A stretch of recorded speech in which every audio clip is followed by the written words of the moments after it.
Hey folks, welcome to the Freakopolis Times, our podcast mostly about stuff related to our comics and game shop, the Freakopolis Geekery. We're Ian, Tyler, and Troy, and we run the shop and talk to people all the time, just like in this podcast.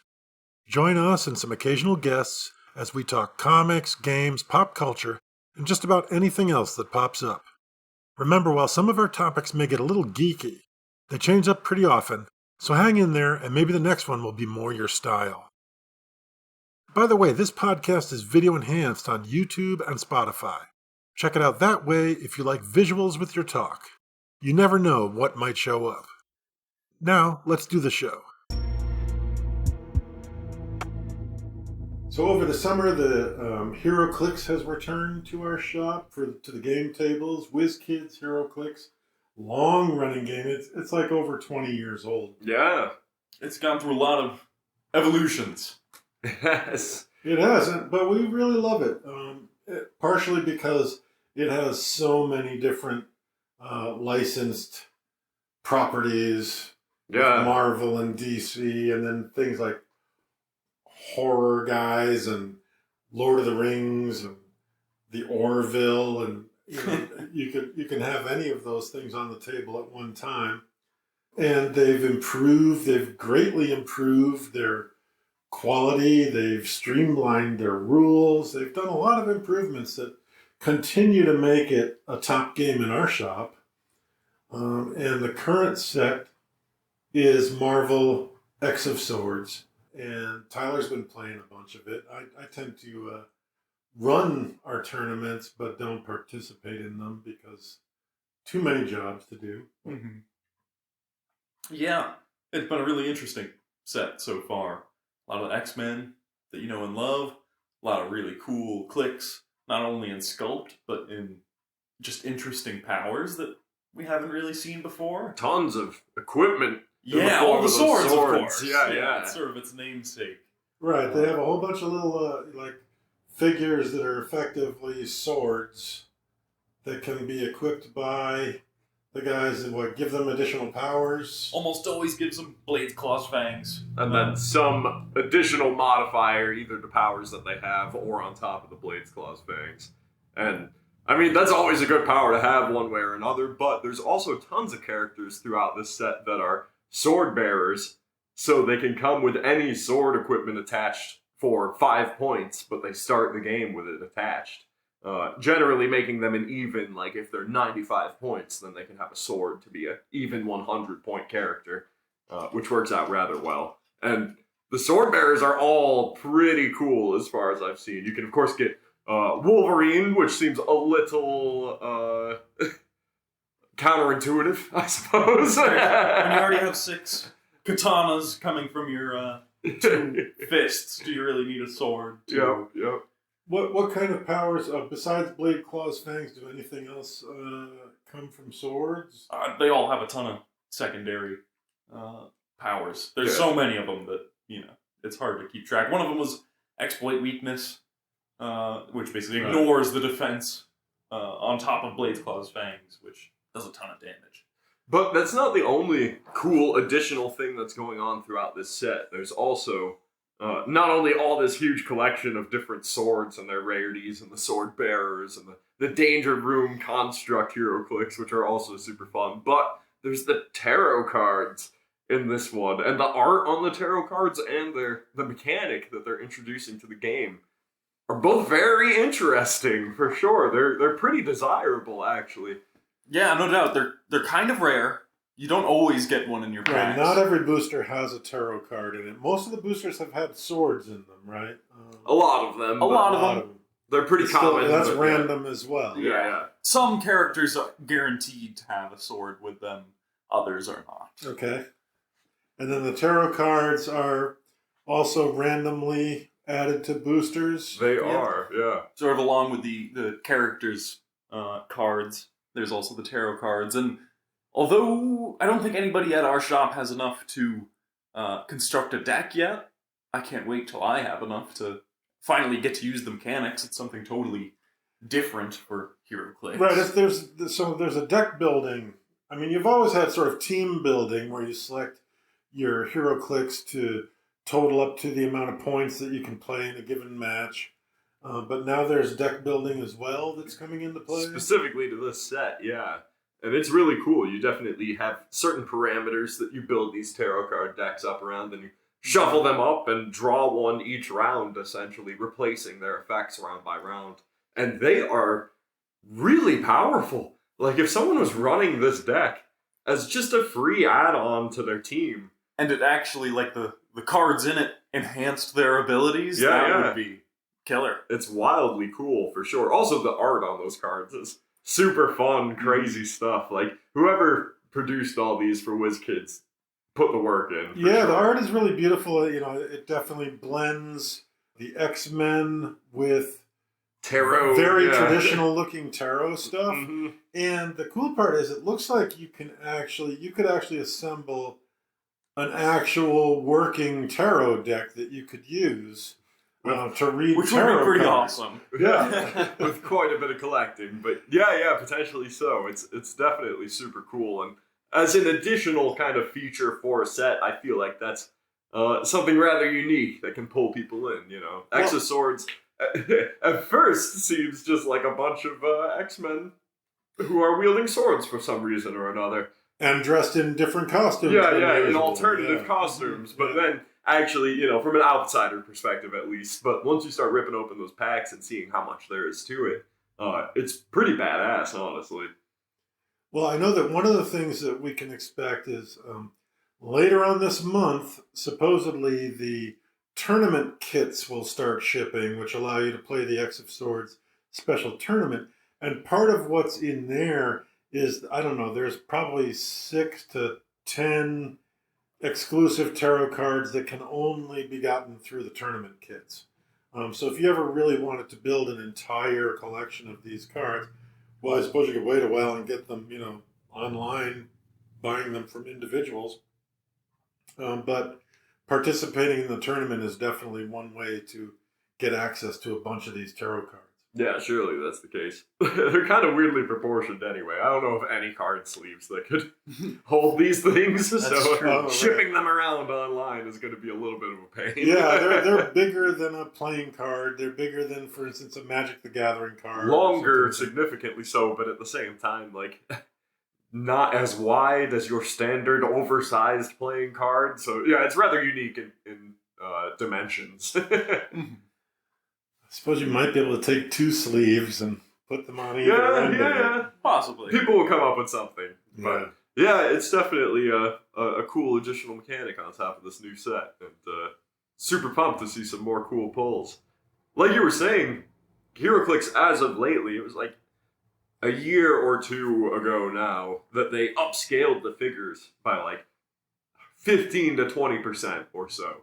Which on their scale doesn't sound like much, but all of a sudden, their ability to nail small detail like faces and weapons and clothing and stuff has drastically improved. And Heroclix has phenomenal detail now. I've been really impressed. And that's allowing them to do, I mean, obviously when you're painting thousands of guys, they tend to move pretty fast. But whatever they've done with the sculpting process, with the molding process and all of that, is allowing them to paint them way, way better than they ever have before. And it's kind of funny now when you stand a standard size Heroclix next to what was formerly the standard size.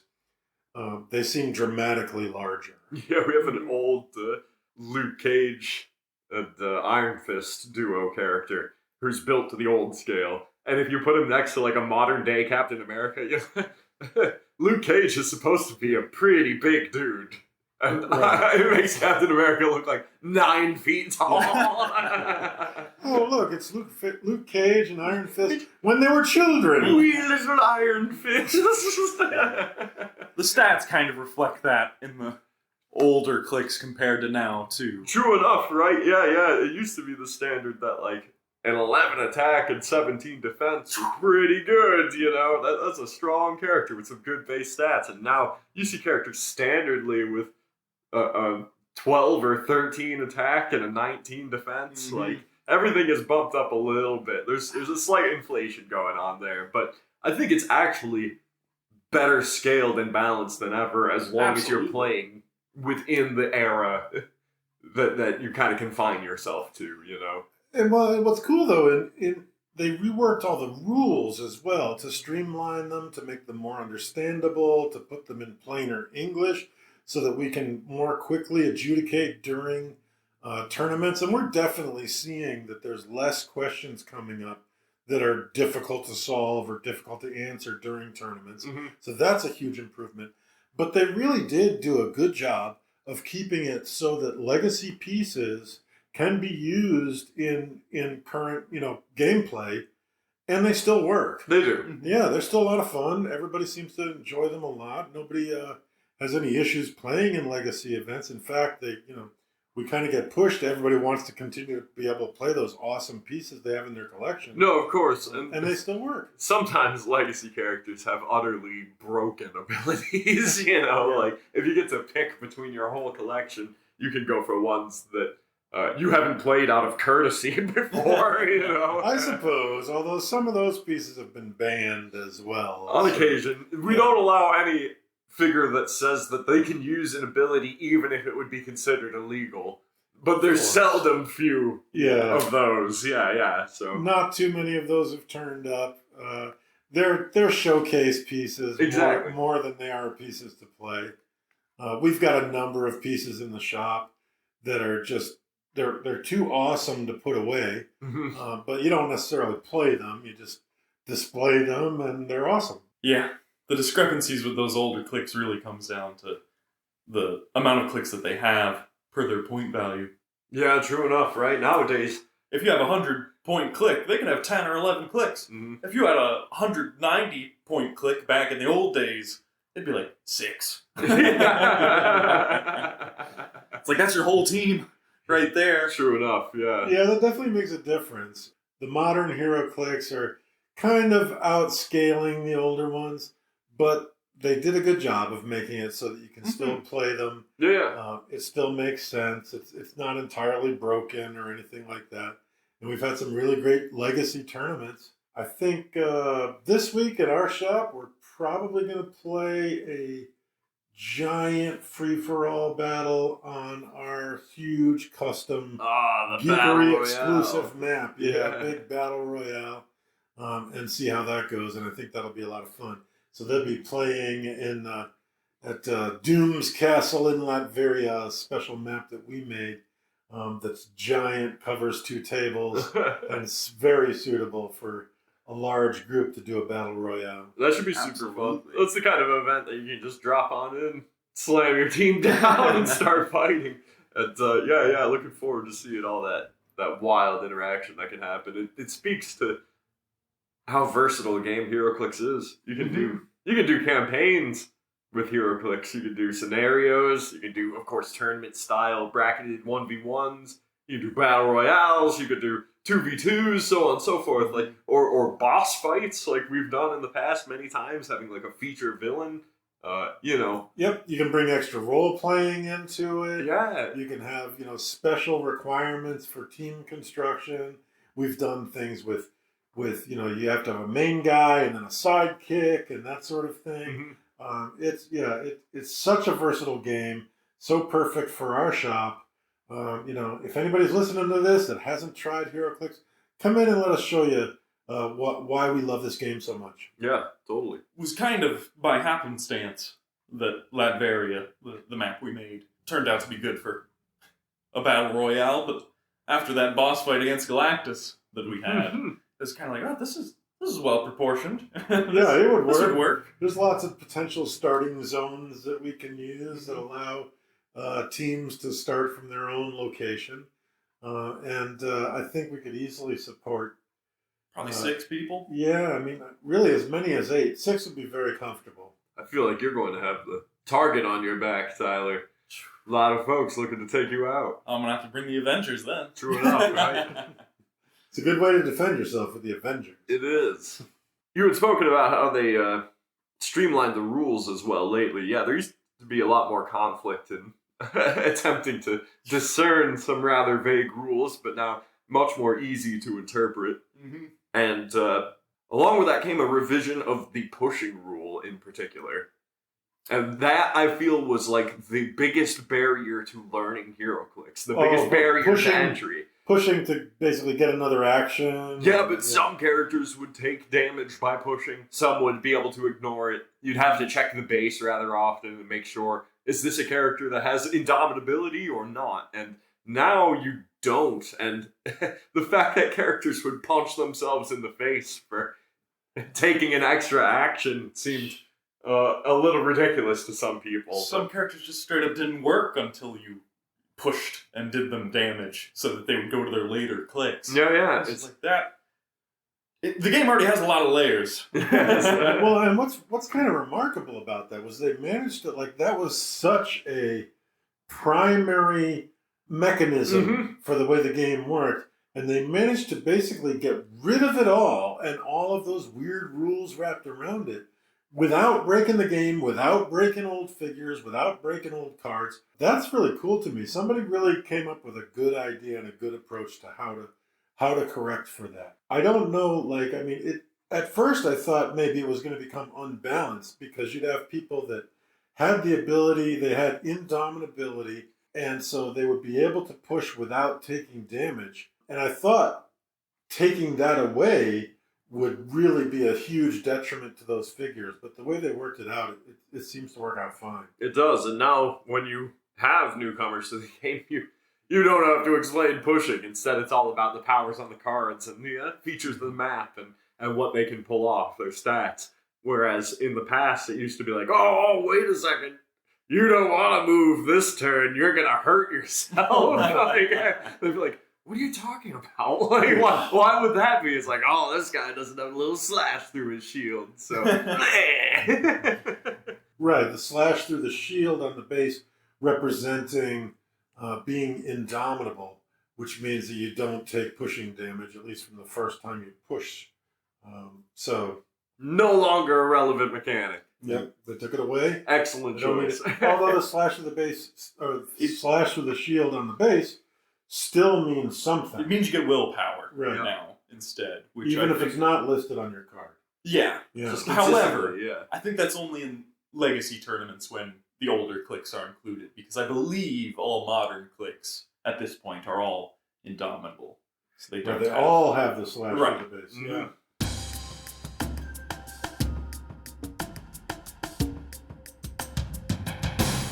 So it's hard to believe, but this last weekend was our shop's 6th anniversary. Yeah. 6 years, the Freakopolis Geekery has been here in Whitehall, New York, bringing people all the comics, games, and events that we can possibly pack into our little shop. True enough, right? It's been quite the journey. If you had told us 6 years ago the events of the next 6 years, we probably would have said, fuck no. We're going to wait before we open the store. Probably.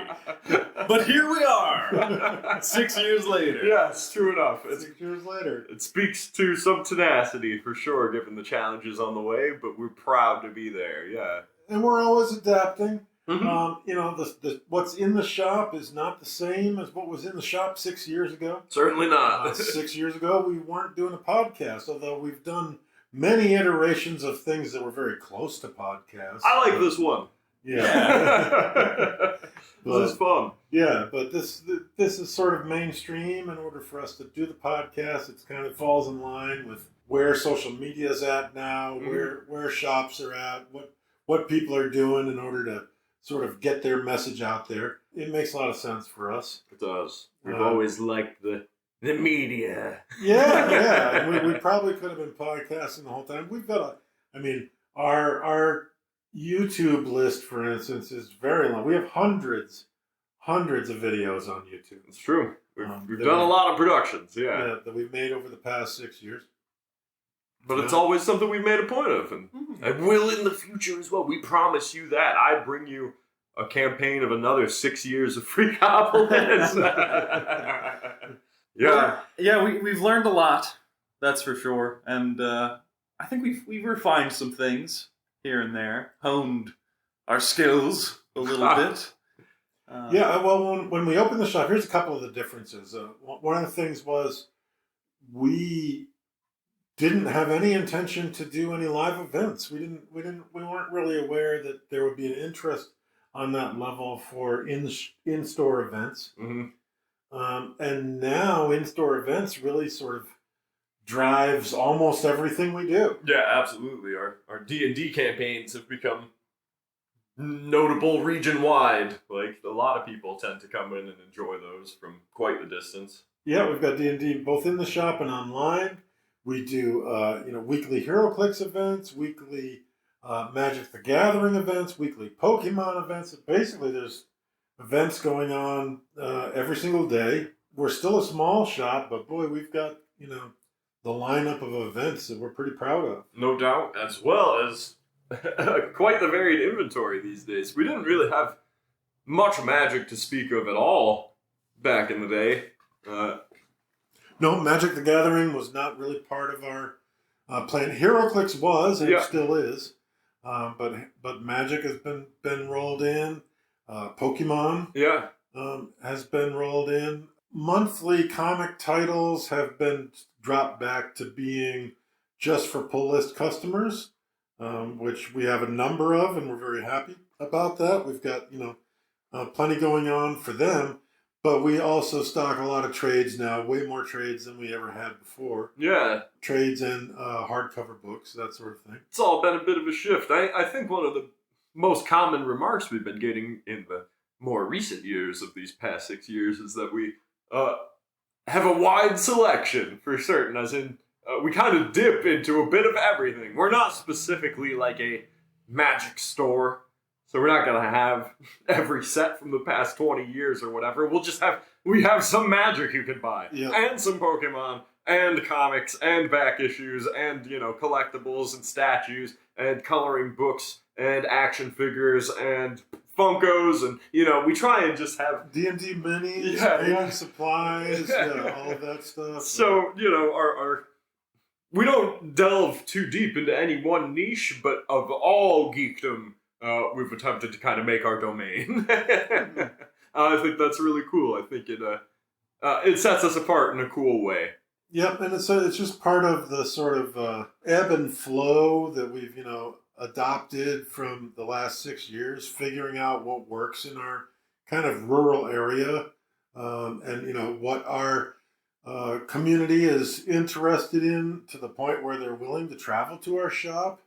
And be part of what we're doing there. So it's so cool to go through 6 years and look back and say, wow, it was really hard, but what we've got that came out of it all is really awesome and something we can be really proud of. Absolutely, yeah.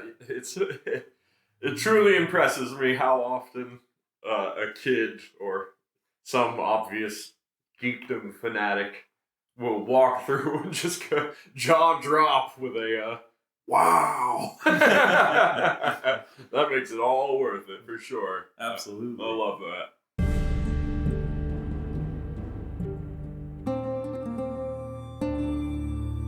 Some rough news from a smaller, but in the prior few years, notable comic publisher, Valiant, has drawn back to a single book, you told me this week, Dad. They're dropping back to publishing one book a month, and that's going to be kind of rotating over a series of books. Only one book a month from them. Now, Valiant's been around for a while. It was created actually by Jim Shooter, one of Marvel's editor-in-chiefs, after Stan Lee was gone. And he kind of went off and started Valiant Comics. And they had a number of pretty successful indie comic titles. Harbinger and stuff. Yeah, the whole, Harbinger and everything that surrounded it was pretty big. And Bloodshot. Yep. And a number of other... It's like a Bloodshot movie. Yeah, with Vin Diesel as the... Well, you would be the one. He loves that kind of stuff. Yeah. He's a good choice. I don't know how good the movie was, but sure. He was a good choice to play Bloodshot, and definitely an interesting one for the movie fans out there. But anyways, Valiant itself was bought by a company that was aiming for owning a bunch of characters that they could make movies from. Right. And I don't know. I mean, frankly, I think the pandemic probably threw a real monkey wrench in their plans as well, and kind of wrecked their ability to use those characters to make movies from. And now they're having a hard time, I think, selling comics and getting them finished and getting them wrapped up and published and onto the shelves of comic shops. Yeah, I mean, this news accompanied kind of the sudden cancellation of some of their series. You know, they were like, this was supposed to be 6 issues, but it's going to stop at 4, and we'll very hopefully continue it later. like, that's not very promising, you know? yeah, exactly. You know, it's like we don't mean to drop you off at a cliffhanger and say we don't know when this is going to return, because I read that as never. Yeah, I'm afraid that's the case. So they're gonna drop off. I think that was Archer and Armstrong was one of the ones. That they're just going to sort of ditch in the middle in favor of releasing what looks like next month they're going to release a mature-only Bloodshot one-shot or something. It's kind of like they've fallen apart. I'm sure some people will love it for sure, but it's not to speak of the creative teams, I don't believe. You know, they tend to be on top of their stuff and making comics that I'm sure a lot of people love, and I'm sure they're very passionate about it too. I'm sure it's not the creative team. There's something at the top. Yeah, you know. It's management and business and suits and lawyers. Yeah, they're cutting costs. And accountants that are just, I don't know, wrecking it up. Pretty much. That's what it feels like. And we made the point that their pace now is much smaller than, or lower than, much smaller comic book publishers. Like there's Blue Ink Press is coming out with, they have a Knights of the Fifth Dimension, as well as a few other titles coming out now. Like they alone are larger than Valiant apparently, and they're like tiny guys. Yeah, there's a lot of companies that are publishing out of their garages that are going to be turning out more titles than Valiant is. So I can't see Valiant. I mean, by doing one title a month, they can't remain as a company for very long. They're going to need to get some sort of investment. Maybe that's what they're doing. Maybe they're up for sale again. I don't know. I think you could probably buy Valiant really cheaply right now. If anybody's looking for a comic company, they might be a good choice.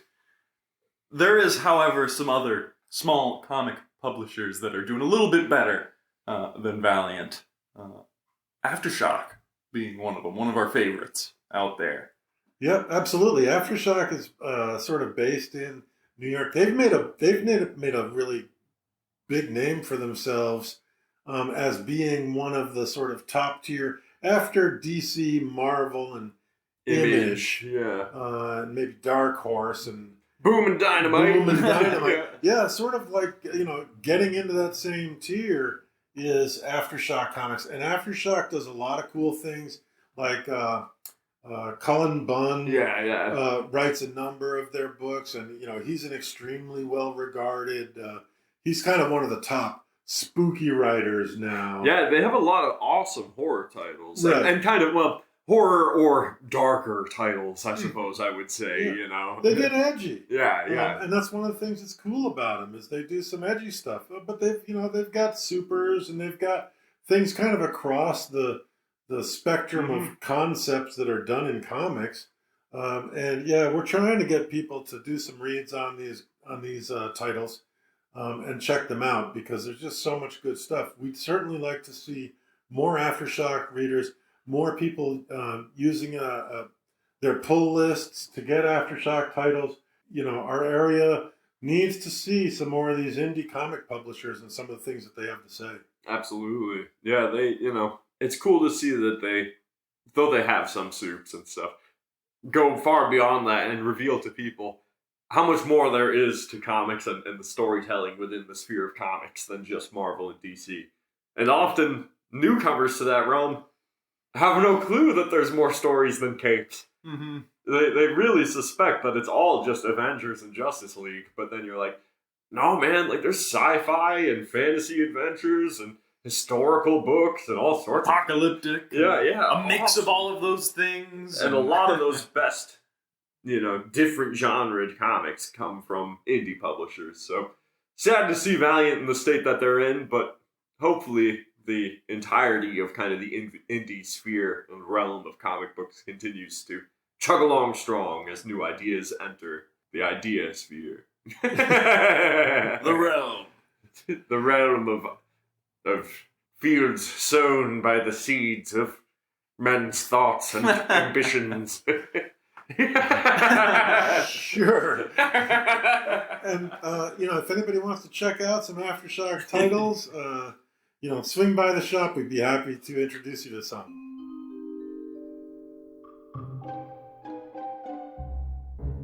Really cool new release will be coming out soon from one of our favorite game companies, WizKids. Mm-hmm. Yeah, they also make Heroclix. And this new one is a tabletop skirmish game called Dnd Onslaught. Dnd Onslaught. That's going to be a new entry into the realm of D&D with kind of a tactical miniatures game. I think they're going to allow you to use a lot of their line of minis to represent different characters and stuff. I see there's cards with stats and abilities. I think it's going to be probably one of those games that's quick to play and hard to master. No doubt. That's kind of WizKids' specialty. Indeed. It looks like it's going to be kind of reminiscent of Frostgrave or almost Kill Team from Warhammer, or any of those squad to battalion skirmish games. Shadespire. Yeah. Special little maps. Yeah. It borrows definitely from Frostgrave. Sounds like there's treasures to be awarded and stuff. Leveling up, potentially. Yeah, possibly. I guess so. But people are always looking for an excuse to use their minis collection, and this seems like another game that taps into your big old fantasy minis. Yeah, this one's going to be kind of interesting, though. I mean, it sells originally as coming with 2 pre-painted teams. Mm-hmm. One is the Harpers, and the other is the Zentarum. The Zentarum. So, and then you get some monsters as well that are guarding the crypt or the dungeon. I believe the Harpers are going to be featured in the D&D movie. Mm. At least that's what Rumbling said. So they're trying to push these guys forward, I think, a little bit more even. They've been kind of prevalent in past modules and whatnot, but now they want you to know the Harpers are a force in the Forgotten Realms, and we like telling stories about them or featuring them in our games. Yeah, and in this case, they're using it in Onslaught, and basically Onslaught comes with those 2 teams. Mm-hmm. They're pre-painted, and then maps of a specific size, and you have a skirmish battle there, and somebody wins. I think the whole thing plays out in under an hour. I would imagine so. Something like that. That's kind of the sweet spot, for sure. Yeah. And then they're going to be selling more pre-painted teams in team packs, essentially. I don't think they're doing anything with blind boosters or anything like that. So there's no rarity to it. It's kind of more like, some of those other games where essentially you know exactly what you're getting, and they'll just come out with some new sets as they go along, I suppose. But then you can also buy cards that you can use specifically with other WizKids minis that come out in their normal D&D minis lines, the ones that you paint yourself, and then be able to use them in the game by using those cards. Yeah, that's pretty interesting. I feel like tapping into the greater selection of their minis is a good idea. And I find it interesting that those sets come pre-painted as well, because they've really generally focused on their unpainted line, but I suppose they've definitively decided that this is going to be a casual game where people who really are looking for, just a quick evening of some skirmish battles and not a whole month of preparing their army for a big event, Yeah, I think maybe it was smart. It sets them apart from the other ones. It does. From the Warhammer-based ones and that sort of thing, where there's a lot there's a whole additional hobby of building and painting the model. This way, yeah, you just get it, and it's just a kit, and you lay it out, and it looks awesome on the table. I'm sure it plays really nicely. It's probably a pretty good idea. As a shop, I don't know. We may see that in the shop. It'll depend on what the response is by the community and whether there's demand for table time essentially. The lack of collectability makes it kind of questionable on our end, but It's a little harder. The economy changes when there's nothing like that going on. yeah, When there's no compelling reason to invest any more in a game. Shops that do in-store gaming tend to lean towards things where there's something you can buy each week. instead of having a complete collection, like there's no more I can grab for this game, that's difficult. Also, the collectible games tend to have more regular releases, Yeah, there's more demand for it from the publishers. They've got to keep things moving along, in the Magic the Gathering or Heroclix style. So, we'll see. It's possible that there's enough interest in it that, minis get sold and paints get sold, and there's an economy that builds up around it. Maybe there'll be a way to produce your own terrains or use additional terrains. I think they're using like a hex grid. That's pretty fun. That's interesting. Yeah, that will be interesting. And of course, they're giving you sort of, the pressed board maps for it, and they're pretty highly detailed. They look pretty awesome. The game looks cool on the table. That'd be cool. I'm looking forward to at least checking it out for sure. Though, having them come pre-painted, I hope that it'll just stand up to the same quality that we see on Heroclix these days, essentially, where it's definitely passable to pretty much anyone's eye. Well, the painted ones that come in the blind boosters that they put out, they're the same ones that have been putting out D&D minis for a long time. True enough. And we've seen the quality of their sort of deluxe D&D pre-painted minis that are packaged as singles, and those are really nice. So I think they're probably going to look pretty good. Will they be the ultimate paint jobs? No, definitely not. And we've seen people take pre-painted minis and repaint them and do a better job. So yeah, there's nothing preventing people from doing that too. And in fact, you could theoretically replace your entire team with, for instance, Frameworks minis sure. that sort of meet the basic criteria of looking like the character described on the card. Yeah, absolutely. Because I don't think the minis themselves, they're not like HeroClix. They don't have a click dial. No. So it's really based on the card and the mini. As far as painting goes, it's a hobby a lot of people really enjoy. I appreciate pre-painted minis just as much generally, but often the effort put in, it makes things really special. And you did a little bit of painting for the first time in a while, Dad. Yeah, it's been a while. But yeah, I got involved and painted one of the chimeras that we had in our recent painting contest. Mm-hmm. I was pretty pleased with how it came out, and found that a lot of the old skills came back okay. Yeah, for sure, absolutely. Tyler, have you ever painted anything?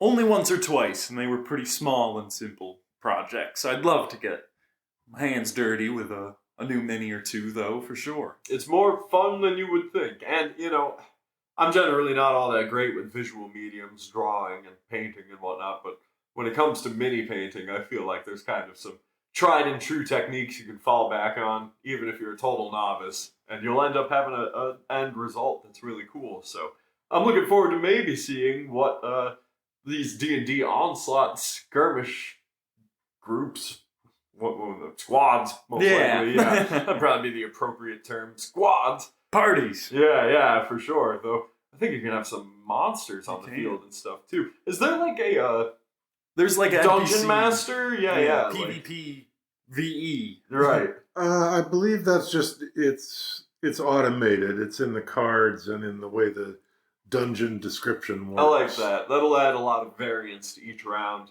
so Yeah. you never get the same thing twice. So that you aren't just going at the other player all the time. It would also be fun to have a big deck of items, magic items and stuff. Something as standard as a +1 longsword to like the deck of many things or something crazy where you can really turn the game on its head if it's pulled.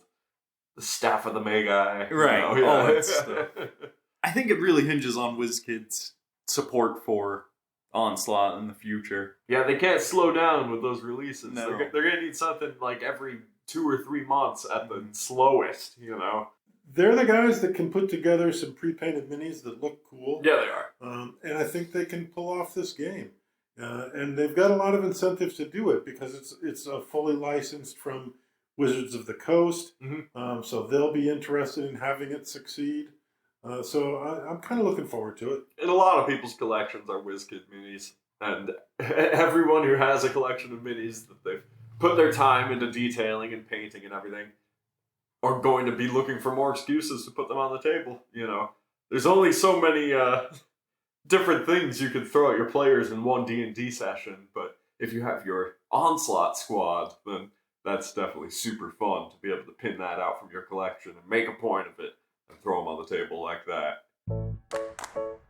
And that about does it for this one. If you like hanging with us, please subscribe through your favorite podcast directory. Join our Discord and check out our shop, the Freakopolis Geekery. See you next time.